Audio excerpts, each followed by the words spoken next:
Hello, beautiful soul, and welcome to Parenting Collective, the space where overwhelmed meets supported, where sleepless nights meet real solutions, and where we remind each other that parenting isn't meant to be done alone, even if it sometimes feels that way. I'm your host, Donna Moala. I'm a certified secure sleep specialist, conscious parenting and relationship coach, proud mum of 3 teenage girls, married to my husband Dave, and your go-to girl for keeping it real when it comes to raising little and big humans without losing your mind in the process. Here at Parenting Collective, we get real, raw, and a little soulful. And yes, a little cheeky. Each week, I sit down with experts in their field, from sleep to child behaviour, relationships to self-care, all the stuff that actually matters when you're in the thick of it. No judgment, no perfect parent pressure, just honest chats, expert wisdom, and a whole lot of support. So grab that lukewarm coffee, take a deep breath, and let's figure this parenting gig out together. You're not alone, and you've just found your people. Hello, beautiful mamas, and welcome to this week's episode. This week, I have part 2 with Shelley Mckenzie, who is a clinical nutritionist and naturopath. We had her on before talking about sort of family health, food, how we can sneak in all those goodie stuff for kiddos who don't like to eat well, and how to get good nutrition, but obviously still live a normal life. Fantastic first podcast. Go back and listen to it. Really fantastic.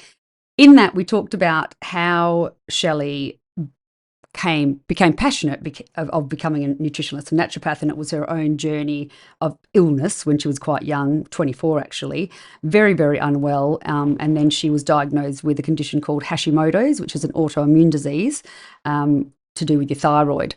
I wanted to get her back on to talk about that specifically, her journey of what happened, how it happened, or how she found out how she was diagnosed. She's actually been able to be in remission or control it through her diet. So if I do remember rightly, I'm pretty sure she's never been medicated, which is quite insane, but doable. And that's why I wanted her back, because, you know, I have an autoimmune disease, and my family does, and lots of people that I work with, families and mothers, have celiac and all sorts of things. And what I find interesting through my own journey is there's definitely ways I control my health through really healthy eating, as much as I can, no gluten, no dairy, sugar, all that sort of stuff.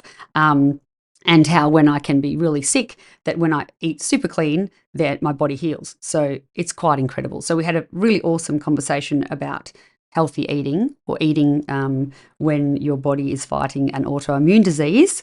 And so I hope you enjoy this conversation as much as we did. Good afternoon, Shelley, and welcome back to the podcast. Hi, Donna. So glad to be here again. So much to talk about, so I had to get you in twice. I can talk a lot, so yeah. No, so can I. Terrible.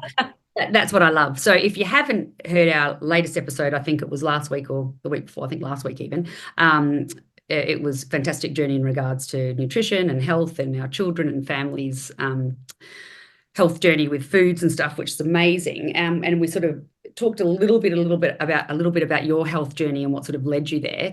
And that's why I wanted to get you back as a woman, as a mother, your journey through health and how severe it was, and sort of how you got to the diagnosis, and what we can do if parents or mums are feeling this, or women are feeling this and feel like the, you know, sort of Western medication or, you know, support is not really helping, and they still feel not great. So yeah, if you wouldn't mind, deep diving into what happened with your health, what ended up happening, and how you sort of got on track with that. Yeah, for sure, Donna. So I did a short version of this in our last episode, but basically I'm a country girl, born and raised, and lived a pretty healthy lifestyle thanks to my parents. It was a typical 3 veg and meat kind of diet, but a very active lifestyle. I played every sport under the sun, and really enjoyed the physical activity and keeping active. Yep. I turned 18. I decided to move to Melbourne. I had done my personal training course. So I came to Melbourne as a personal trainer, and I was working in the city. And at age 18, being in the big smoke, I really made the most out of my opportunities. And I definitely was living that typical Monday to Friday. I ate what I thought was pretty well, and I exercised a lot. But come the weekend, I'd binge drink, I'd be running off like 2 hours sleep. I'd be doing the Macca's and KFC run at 3 a.m. and then I'd back it up the next day like a champion. So that was kind of where I was at from age 18 onwards, living just my unhealthiest best life. Yeah. And then I guess if I, thinking back to that time, my body was definitely giving me warning signals that something was not right, and I was choosing to ignore them. And I truly believe that our body will just keep on pushing and giving you the signals until you say, all right, I'm ready to listen and take action. And if you don't, the body will take action for you. And that's what mine did. So at age 24, I was at this point, I was working for in the fitness industry as a sales rep. I went to the country and I was about an hour away from my parents' house, which I was, en route to. And I rang my mum and I was like, I am just so exhausted and I just feel so unwell. I don't think I can make it home. And she's like, look, have a nap and let me know after you've had a nap how you feel. So I stopped on the side of the road. Mum and Dad were still working at the time. I had a nap. I rang her and I was like, no, I'm good. I can get home. Got home. It was early afternoon and I just crashed, went to sleep. The next morning I rang my parents on their landline and I was like, I can't get out of bed. And Mum said, what do you mean? And I said, I physically cannot get myself out of the bed. So Dad came and picked me up, carried me from my bedroom to the couch. And that's basically where I stayed for the next 4 or so weeks. And my health just declined very rapidly. And in that time, I can't remember, but it was like 10 to 15 kilos I lost, which I just didn't have to lose at the time. I was so fatigued, so exhausted, so weak. I couldn't even get myself to the bathroom if I needed to go to the toilet. Dad would literally have to carry me, put me on the toilet, wait outside for me. It was awful. And were you in pain? Just to ask a bit of the symptoms, obviously absolute exhaustion. And again, fit, healthy, young girl, country girl, that's what I am. And we don't no way laying around in bed, So for you, physically not, what did that mean? Meaning you had no energy, or were you nauseous? Were you in pain? Or can you sort of remember? Yeah, so I couldn't keep anything in. So I had diarrhea every time I went to the bathroom. And prior to that, I'd probably been more on the constipated side, like in those, 18 to 24, I definitely, and that was one of my symptoms for sure, was constipation. But this was different. This was literally, I just couldn't keep anything in. Constant diarrhea. I couldn't eat. I was so physically exhausted that I think my whole body was just weak. It was fragile.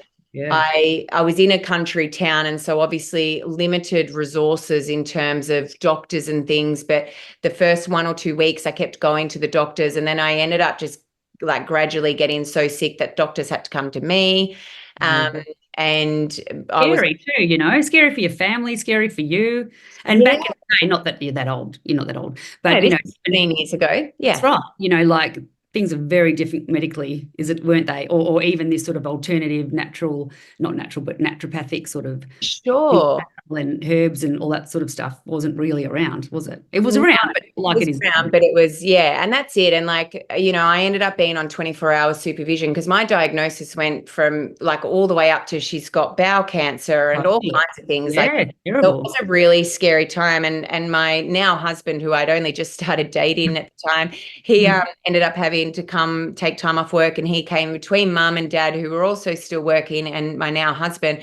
They just took just did shift rotations. Wow. Scary. Anyway, eventually I got into an endocrinologist who was in a country town called Wangaratta, which is about 45 minutes away. And Mum and Dad piled me into the car and off we went. And he diagnosed me with an autoimmune condition called Hashimoto's, which now is so common. But back so common. Well, no, it's still rare-ish, but it's so more common than when you had it. It is, honestly. And maybe because I work in the space, for me, it's just every single person seems to have it or a variation of it. But back then it was something that I'd certainly never heard of. My mum, being a nurse, hadn't even heard of it. And, but we were really thankful for that diagnosis because it was some explanation.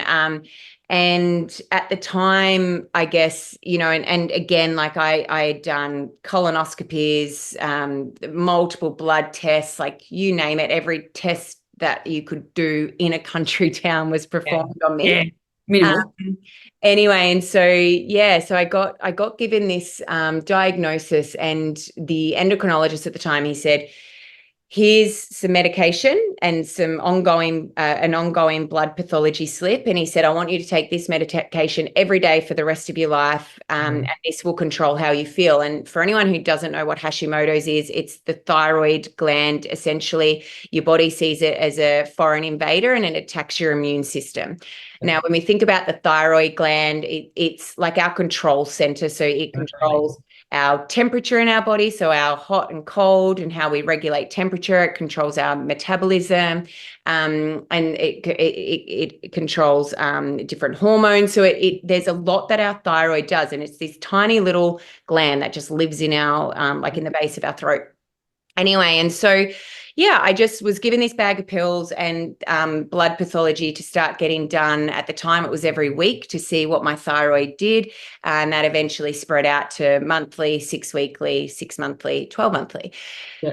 The bag of pills I was given at the time is a medication, again, which is now quite common, called thyroxine. And from a Western point of view, that is how they treat thyroid disorders still now, is through thyroxine, particularly Hashimoto's being hypothyroidism. So basically with hypothyroidism and the symptoms of Hashimoto's, it's kind of, if you think about it, it's like everything in the body slows. So your metabolism slows, so weight gain's really common. Your heart rate can slow.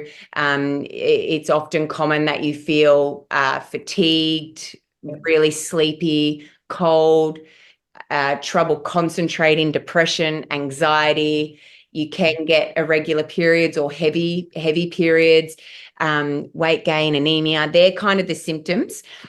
So yeah, I forget where I was going. Oh, so the bag of pills I was given, and I just knew that I hadn't been living my best life, and I went home and started researching this, and I just thought it's time to make a change. And I think as soon as I was given that diagnosis, in my mind, I had a plan to go forward now. I knew what I needed to treat, even though I wasn't qualified to. I was going to use myself as a guinea pig.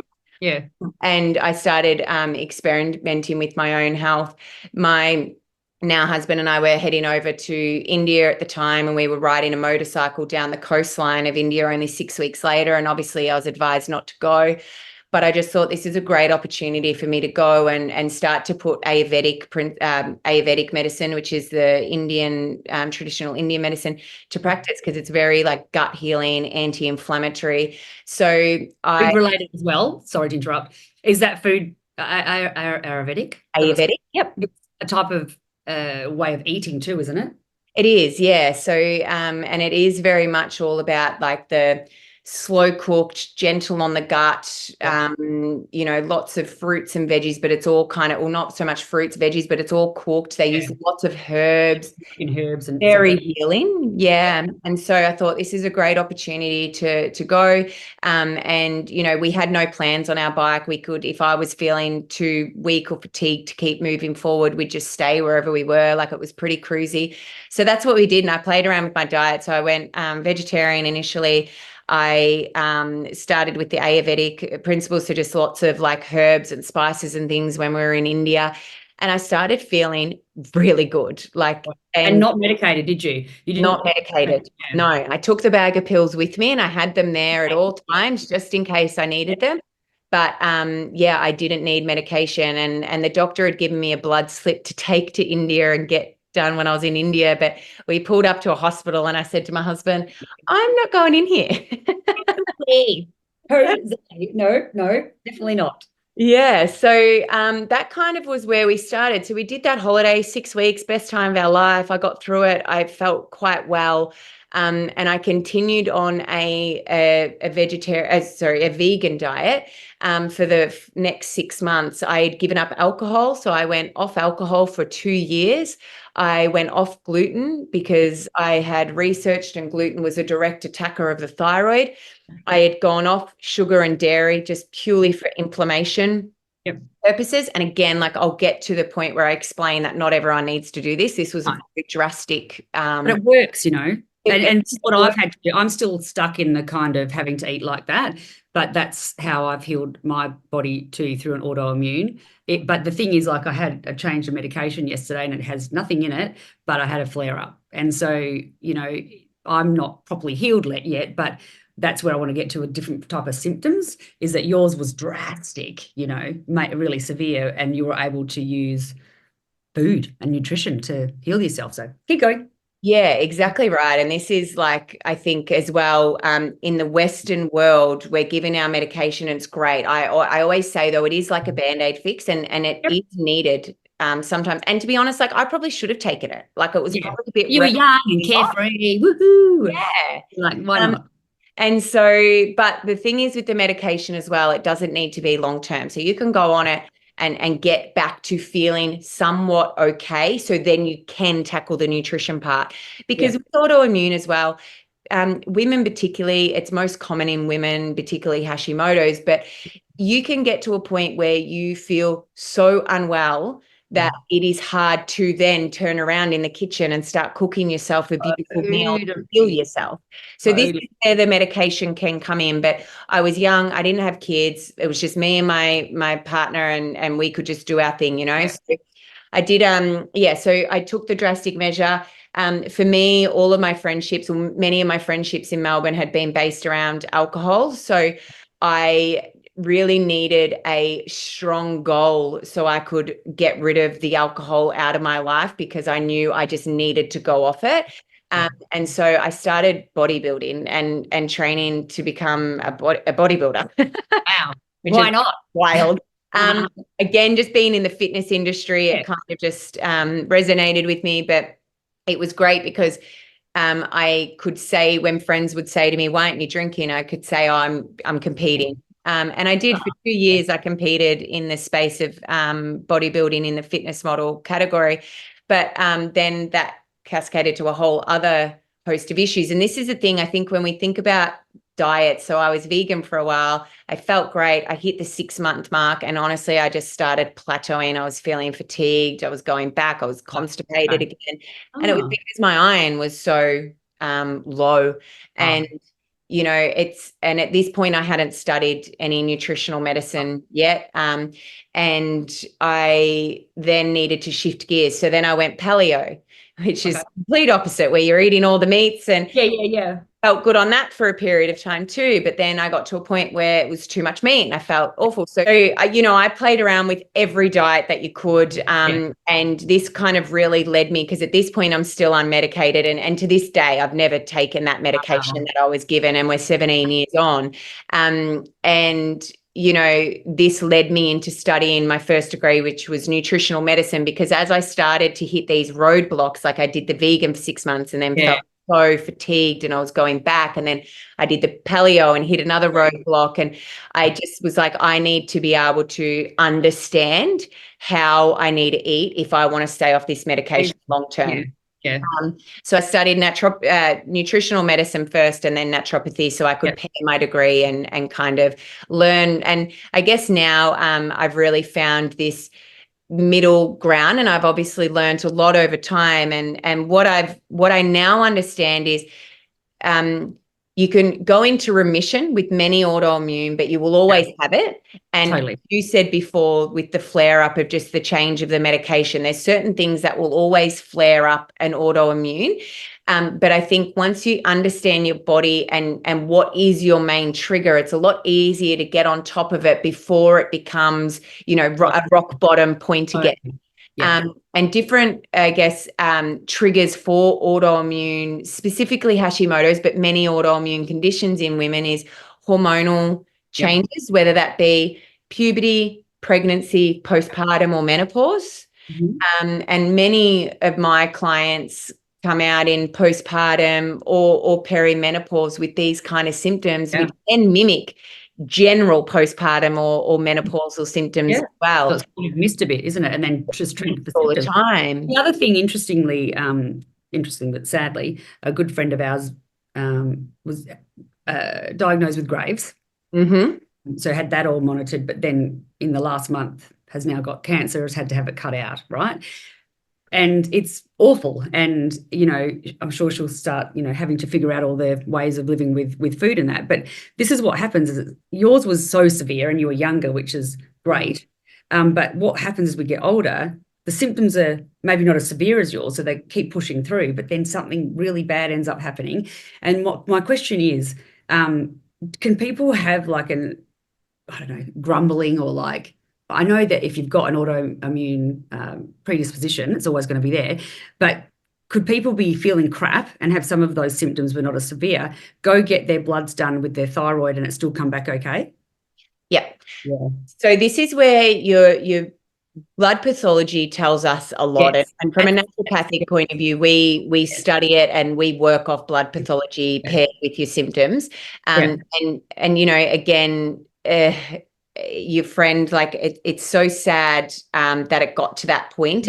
And I think for women, because the symptoms, particularly like for me, I was 24, so it was investigated and it was serious, but a lot of autoimmune, such as your Hashimoto's, does come out in pregnancy, postpartum. And as we said, the symptoms, which I rattled off before, like the fatigue and loss of hair, weight fluctuation, it mimics those postpartum menopausal symptoms. Or just being a woman.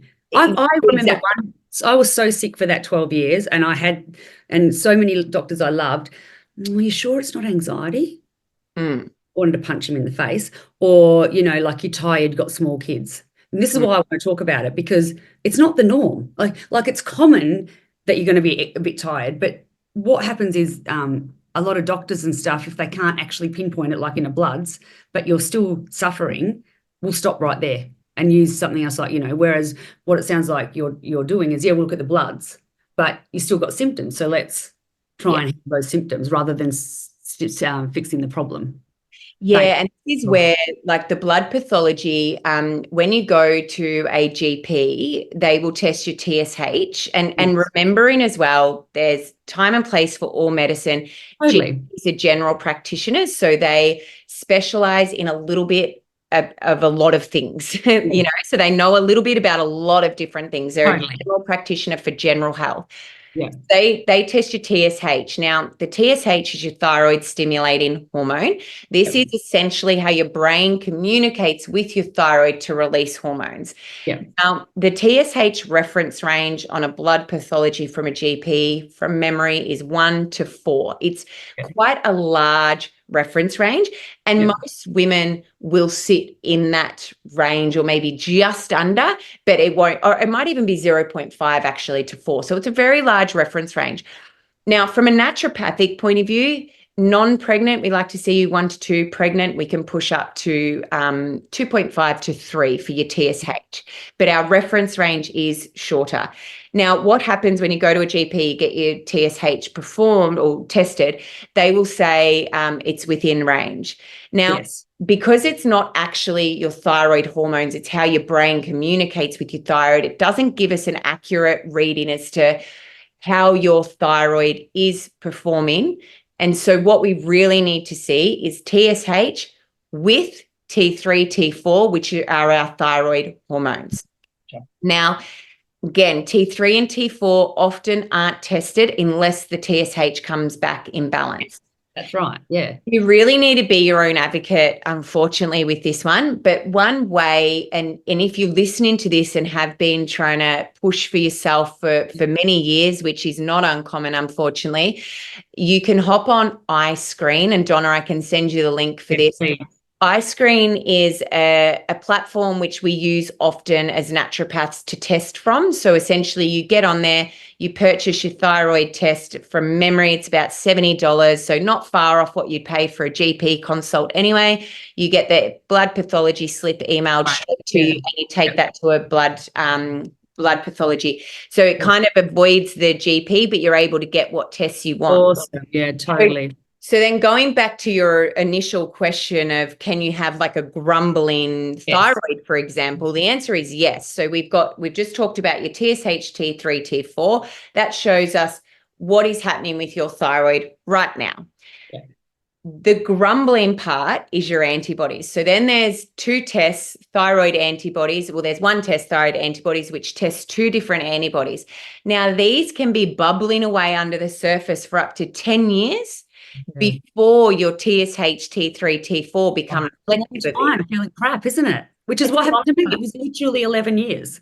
Yeah. And then it was like, it just got worse and worse and worse. And that's when I went to another naturopath and genetics to start to figure it out. But, so sick. And that's why I wanted to have this conversation is, yes, you were younger, but you've lived this life now to heal yourself without medication. And it's just so many women I'm coming across which are just constantly got sinus infections or not well, and the doctors just keep giving antibiotics. And, this is the thing. There's all of these other things that can get tested, but they don't. So 10 years is a long time of feeling crap, isn't it? And that's it. It is. And like you, just because your TSH, T3, T4 aren't showing that there's a thyroid disorder, an autoimmune picture playing out, like how you experienced it, those symptoms are still there. It's not as if those symptoms aren't flaring up and, they're still there as it bubbles until finally someone tests it or it's picked up. Or get to your point and my point where something really dramatic happens that that pivotal point of like, oh, yes, well, it is an autoimmune. You're like, oh, great. Exactly right. And the antibodies, it's normal to have a small amount, normally under 30 is what we say, but anything above 30 is you're on your way to an autoimmune. If you're in your 1,000, like 1,000 or above, or even hundreds and above, you're well and truly on your way to an autoimmune, even if your TSH, T3, T4 haven't become affected yet. Yeah. And so what that means is by testing your antibodies straight off the bat, we're able to heal or resolve the issue before it becomes a full-blown autoimmune disease. It doesn't mean you won't have to keep an eye on it long term. The other thing to point out is in the postpartum period or pregnancy, but mainly postpartum, is there is a condition called postpartum thyroiditis. And essentially what that is because of the hormonal flare that happens or the hormonal shift that happens in postpartum, your thyroid can go out of whack. And again, all of these symptoms can come about. Generally, it resolves itself within a first year. Normally, there's no antibodies associated. So if you go and get this test and you've got all the symptoms but no antibodies and you're in your postpartum period, it's most likely postpartum thyroiditis that you're looking at. And a GP would have to diagnose that if you're wanting the diagnosis. But again, you're often told you can either go on medication or just wait a year and it'll resolve itself. You don't have to wait a year. There's lots you can do in the interim and find you is what they can do. And that's the thing, right? When women, mothers, whoever hears this, are not feeling right and all of those tests keep coming back, but you've still got these yucky feelings, they need to find someone like yourself that can really support and tailor them through getting to feel the best they can. Yeah, absolutely. So then in regards to obviously your brilliance around this and your remission, tell me a little bit about that. So do you have flare-ups still and then you think, okay, well, I'm going to eat really sort of cleanly, Arabitically or whatever to get you back on track? Do you get bloods still done or you just sort of go with your symptoms? Like how do you continue? I mean, you have to still eat the way that you're like, that's the thing with myself having in a sort of a remission is eating a certain way that everyone thinks, how do you do that? But I can't get flare-ups. I can't feel like crap. So it's ongoing eating well in a certain way. But yeah, is that how you sort of manage yours? Yeah, so I'm gluten-free, strictly gluten-free. Gluten, I could eat it and I have no symptoms, but again, knowing that gluten attacks the thyroid, it's just the best thing for me. And I've been doing it for so many years. And if there is a thyroid condition, it's the first thing I say to my clients is you must be gluten-free. If there's like a big anti-inflammatory picture playing out, that's when I might do dairy and sugar as well, but just for a short period of time, and then starting to bring it back in, particularly the dairy. Gets a bad rap, but doesn't need to. But yeah, I still get blood tests done yearly. I just do that anyway. But if I start to notice symptoms like fatigue is a big one for me, constipation is a big one for me. Yeah. If those symptoms, which is right now, actually, I've been experiencing those symptoms, and I'm going next week to get my bloods done because I know I'm in a flare, and I just like that confirmation. From there, what I do is I don't take supplements like all year round or anything like that. It's just when I'm in a flare, there's certain supplements that I do take, and those supplements are selenium and myonisitol. We know that if the antibodies are present, which normally they will be if you're in a flare, selenium and myonisitol work synergistically together to help bring those antibodies down and therefore put you into remission. There's a really common misconception that you can't be in remission if you have a thyroid disorder, but you can. Yeah, that's with all autoimmune. All autoimmune, exactly. Anyway, isn't it? You know, so really. That's amazing. Well, not amazing that you're in a flare, but it doesn't bother me anymore because I just know how to handle it and get yourself out of it. And this is what I teach my clients as well. Like, obviously, I have the knowledge behind me as a practitioner to treat myself, but my clients as well. As soon as we get their supplements right, we can see their antibodies coming down, their thyroid balancing, their symptoms are going well. They can generally just fall back on the plan whenever they're in a in a flare moving forward, so that they're able to manage themselves long term as well. So it's myonisitol, selenium. I often bring in NAC, which is a really potent antioxidant and beautiful for your immune system. I like to test iodine. Iodine is a really big one, and it's one of the triggers for Hashimoto's is an iodine deficiency. However, I don't bring it in a supplementation unless we've tested it through iScreen in a urine test, and that is just because too much or too little iodine can cause thyroid issues, whether that be hyper, which is the opposite to hypo. So that's more of your Graves. Yep. So that's where everything's fast heart rate, rapid weight loss, diarrhea, like everything, anxiety, everything's just much faster. That's not as common in women. And sometimes when their thyroid is in a flare, you might swing from hyper to hypo, but your thyroid will normally land in the hypo category once it settles down. Myonisitol, selenium, aloe vera juice also in that little concoction is really beneficial and gentle on the gut. And then in terms of veggies and like the way I eat, with my food, so your brassica family, or your cruciferous, which is like broccoli, cauliflower, all of those kind of that family of veggies. I basically never do anything raw when I'm in a flare. So everything's very well cooked, slow cooked, easy on my digestion. If it's Graves, everything's raw. So if I'm swinging to hypo, if I'm in hyper Graves, everything's raw smoothies, raw cauliflower going into my smoothies. So I kind of adjust the diet that way, but gluten-free is the one thing that I am always. And, this is the thing that people don't understand. And again, I don't talk about this a lot unless it's someone like yourself. Like I'm thinking about my friend, like she's literally in her room getting her chemo or whatever's getting done at this moment. So I'm thinking about her. So she was Graves. Right. Yeah. Now she's lived a life. She's a go-getter. She's busy, never stopped. Right. So would have had symptoms and stuff like that, I'm sure. But so this is what happens if it wasn't, it was obviously she'd been diagnosed a year ago or so, but this is what she'll need to end up understanding, or not understanding, but I will get her to listen to this podcast, is how interesting that you can bring it back down by eating a certain way and those vitamins. I mean, you're a living example. Yeah. Yeah, it is. And this is where, again, going back to your blood pathology, and then when we think about the thyroid, there's other thyroid cofactors. So it's bigger just than the TSH, T3, T4.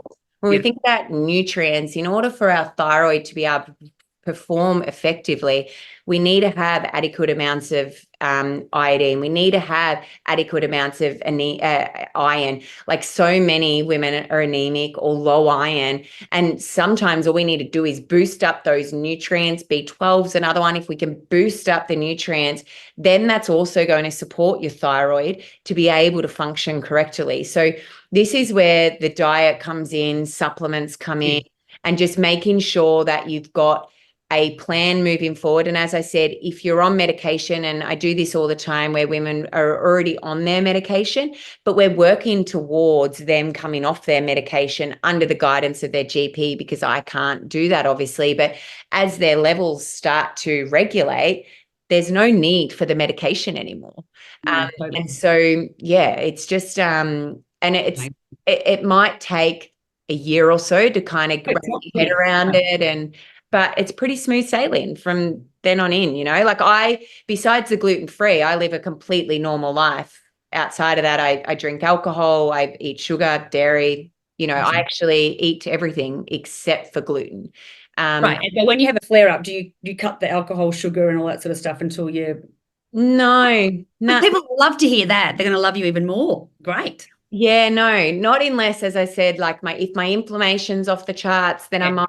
And it depends on the reason for my flare as well. If my flare's due to nutrient deficiencies, normally I don't need to. I just need to focus on that.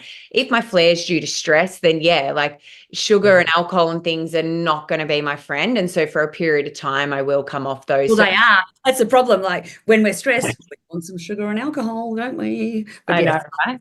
But I get you.